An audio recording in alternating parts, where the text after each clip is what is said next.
நண்பர்கள் எல்லாருக்கும் வணக்கம். இன்றைக்கி வந்து நம்ம என்ன பார்க்க போகிறோம்னு பார்த்தீங்கன்னா, நம்ம டிஎன்பிஎஸ்சி சிலபஸில் புது தமிழ் டாப்பிக்கில் வந்து தமிழறிஞர்கள். அந்த டாப்பிக்கில் வந்து சிறுகதைகள்லாம் நிறைய பேர் எழுதியிருப்பாங்க இல்லையா? சிறுகதை ஆசிரியர்கள். அவங்கள பற்றி தான் வந்து நம்ம பார்க்க போகிறோம். இதுக்கு முன்னாடி பார்த்திங்கன்னா, நம்ம நிறைய தமிழறிஞர்கள் பற்றி வீடியோஸ் வந்து நம்ம கொடுத்துருக்கோம். சப்போஸ் வந்து அதை யாராச்சும் பார்க்காம இருந்தீங்கன்னா, நம்ம சேனல் ப்ளேலிஸ்ட்டில் வந்து தமிழறிஞர்கள் அப்படின்னு சொல்லிட்டு ஒரு ப்ளேலிஸ்ட் க்ரியேட் பண்ணி கொடுத்துருக்கேன். அதில் போனீங்கன்னா அதுக்கு முன்னாடி அப்டேட் பண்ண வீடியோஸ்லாம் இருக்கும், வந்து பார்த்துக்கலாம்.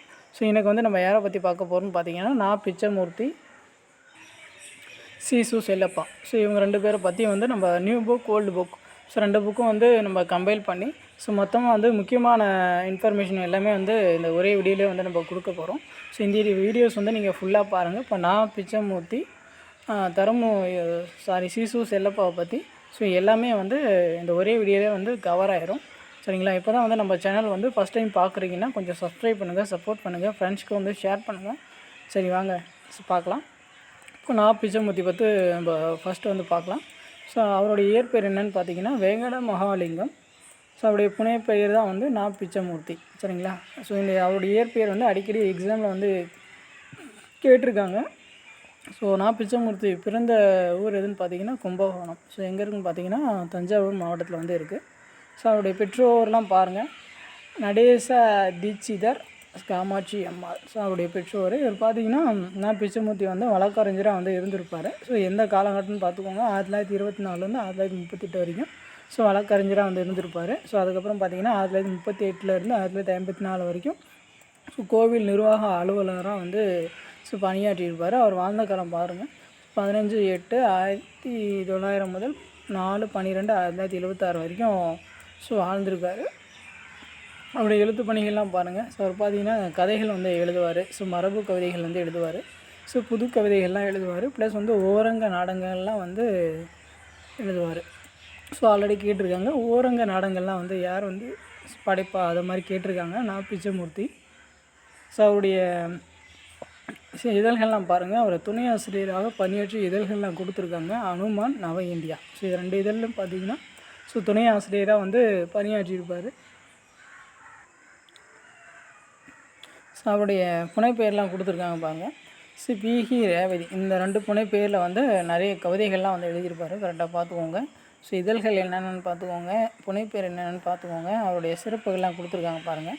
பாரதியாரின் வசன கவிதையை தொடர்ந்து புது கவிதை படைக்கும் முயற்சியில் வந்து வந்து ஈடுபட்டிருப்பார். அதனால் வந்து இவரை வந்து புது கவிதையின் தந்தை அப்படின்னு சொல்லிட்டு நம்ம அழைப்போம். புது கவிதையின் தந்தைன்னு வந்து நம்ம யாரை சொல்லுவோம்னா நான் பிச்சமூர்த்தியை சொல்லுவோம். இவர் வந்து புது கவிதையை வந்து அறிமுகம் செஞ்சு வச்சுருப்பார். பாரதியார் வந்து வசன கவிதையை வந்து அறிமுகம் செஞ்சு வச்சுருப்பார். இவருடைய முதல் சிறுகதை எதுன்னு பார்த்தீங்கன்னா லயன்ஸுக்கு பலி. இதுதான் பார்த்தீங்கன்னா நான் பிச்சமூர்த்தியோட முதல் சிறுகதை. புது கவிதை இயக்கத்தின் விடிவெள்ளி அப்படின்னு சொல்லிட்டு நம்ம இவரை சொல்லுவோம். 1932 வந்து கலைமக இதழ் வழங்கிய பரிசை வந்து பெற்றிருப்பார். கரெக்டாக பார்த்துக்கோங்க, எந்த இதழ் வந்து பரிசு கொடுத்தாங்க கலைமகள், எந்த இயர்னு பார்த்துக்கோங்க. 1932. நான் பிச்சமூர்த்தி கவிதைகள் நூலில் 83 கவிதைகள் உள்ளது. அதில் ஒன்று பொங்கல் வழிபாடு. பொங்கல்னாலே நமக்கு வந்து யார் ஞாபகம் வரும்? அறிஞர் அண்ணா தான் ஞாபகம் வரும். இது வந்து கரெக்டாக பார்த்துக்கோங்க. அடுத்து பாருங்கள். பாரதிக்கு பின் கவிதை மரபில் திருப்பம் விளைவித்தவர் வந்து இவர் தான்.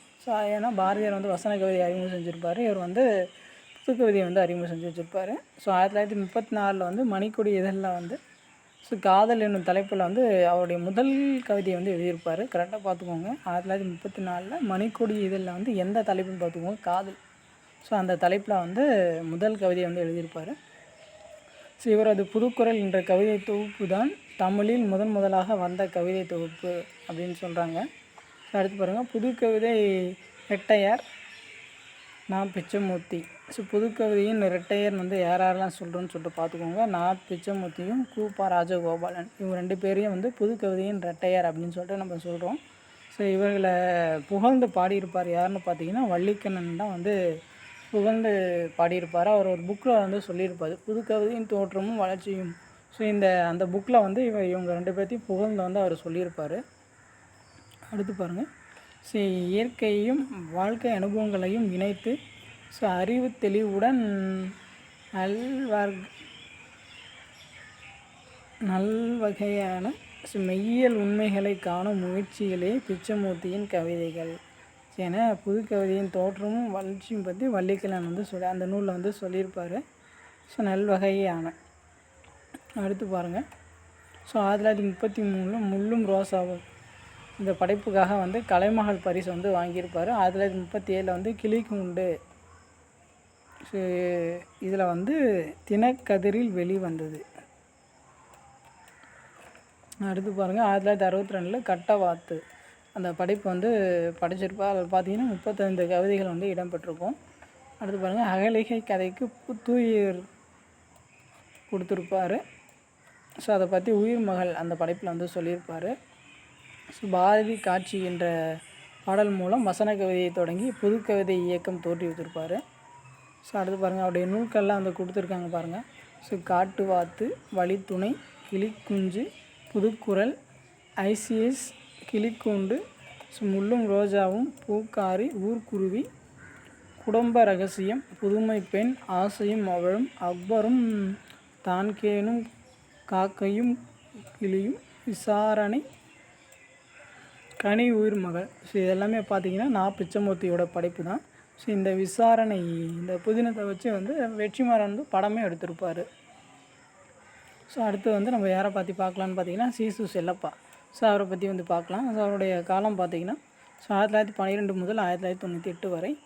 ஸோ அவர் பிறந்த ஊர் எதுன்னு பார்த்தீங்கன்னா சின்னமானூர். ஸோ எந்த மாவட்டத்தில் இருக்குன்னு பார்த்துக்கோங்க, தேனி மாவட்டத்தில். ஸோ அவர் உதவி ஆசிரியராக வந்து பணியாற்றிய இதழ்கள்லாம் பாருங்கள். ஸோ தினமணி, சந்திரோதயம், ஸோ 2 இதில் வந்து உதவி ஆசிரியராக வந்து பணியாற்றியிருப்பார்.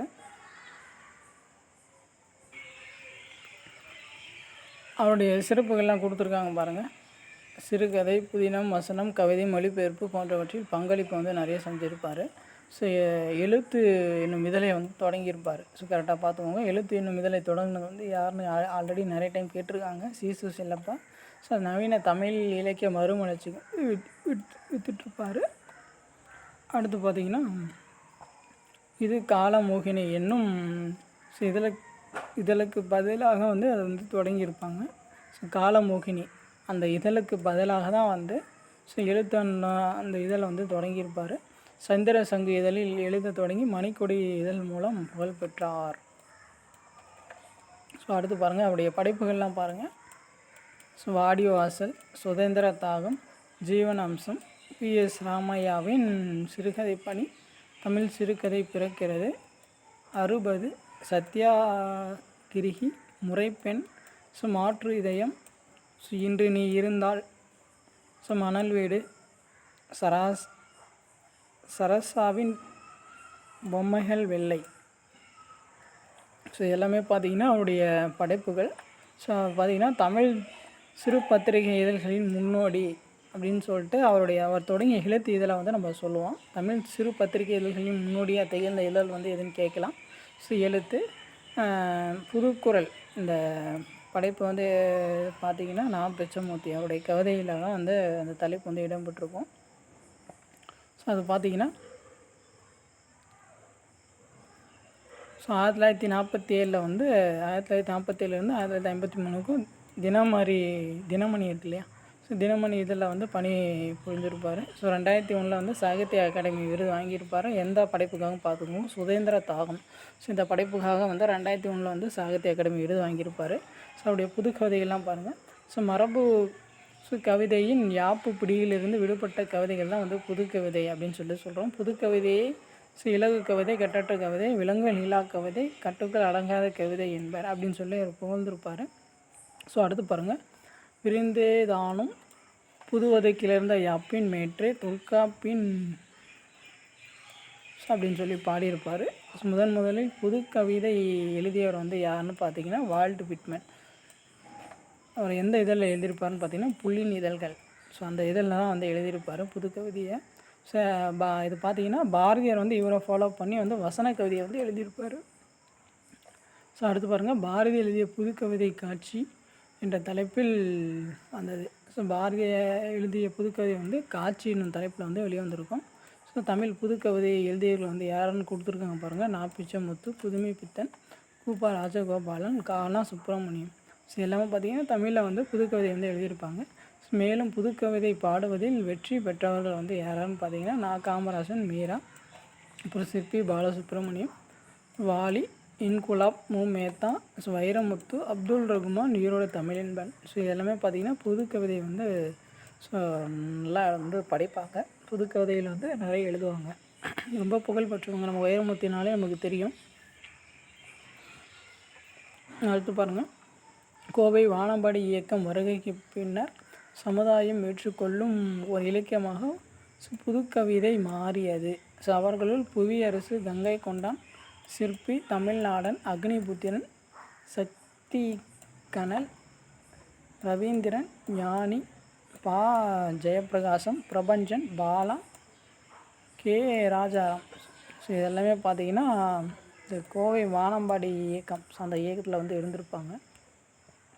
ஸோ அடுத்து பாருங்கள், ஸோ புதுக்கவிதையில் கற்புல காட்சியை மிகுதியாக பயன்படுத்திய கவிஞர் வந்து கேட்டிருக்காங்க. பார்த்தீங்கன்னா பா. உதயகுமார். அது பாருங்கள், புதுக்கவிதைக்கு அடிப்படையாக இருந்த இதழ்களை வந்து என்னென்னு கேட்டிருக்காங்க, கொடுத்துருக்காங்க பாருங்கள். எழுத்து, நடை, காலமோகினி, அசரதபர, வானம்பாடி. ஸோ எல்லாமே பார்த்திங்கன்னா புதுக்கவிதைக்கு தோன்ற வந்து அடிப்படையாக இருந்த இதழ்கள். அதை வந்து சொல்லி பார்த்துக்கோங்க. டிஎஸ் எலியட் எழுதிய பால் நிலம் என்ற நூலுக்கு நோபல் பரிசு வந்து கிடைச்சது. ஸோ கரெக்டாக பார்த்துக்கோங்க. பால் நிலம் அந்த நூல் வந்து யாருடையதுன்னு பார்த்துக்கோங்க, டிஎஸ் எலியட். அடுத்து பாருங்கள், புதுக்கவிதை இலக்கணம் இந்த படைப்பு வந்து யாருன்னு பார்த்தீங்கன்னா ராஜேந்திரன். ஸோ அவருடைய படைப்பு. அடுத்து பாருங்கள், புதுக்கவிதையில் வள்ளிக்கண்ணன் பங்கு போற்றத்தக்கது. ஸோ ஏழையின் குடிசையில் அடுப்பும் விளக்கும் தவிர எல்லாம் எரிகின்றது அப்படின்னு சொல்லி பாடியிருப்பார். யாருன்னு பார்த்துக்கோங்க, வள்ளிக்கண்ணன் தான் வந்து பாடியிருப்பார். ஸோ அவ்வளோதான் வந்து. இப்போ நான் பிச்சைமூர்த்தியும் சீசு செல்லப்பா பற்றி ஓவராலாக வந்து உங்களுக்கு நல்ல ஐடியாஸ் வந்து கிடச்சிருக்கும்னு நினைக்கிறேன். ஸோ உங்களுக்கு ஏதாச்சும் டவுட், ஏதாச்சும் ஃபீட்பேக் இருந்துச்சுன்னா நீங்கள் கமெண்ட்ஸ் பண்ணுங்கள், நான் வந்து ரெஸ்பான்ஸ் பண்ணுறேன். ஸோ இப்போ தான் வந்து நம்ம சேனல் ஃபஸ்ட் டைம் பார்க்குறீங்கன்னா கொஞ்சம் சப்ஸ்கிரைப் பண்ணுங்கள், சப்போர்ட் பண்ணுங்கள், ஃப்ரெண்ட்ஸ்க்கு வந்து ஷேர் பண்ணுங்கள். தேங்க்யூ.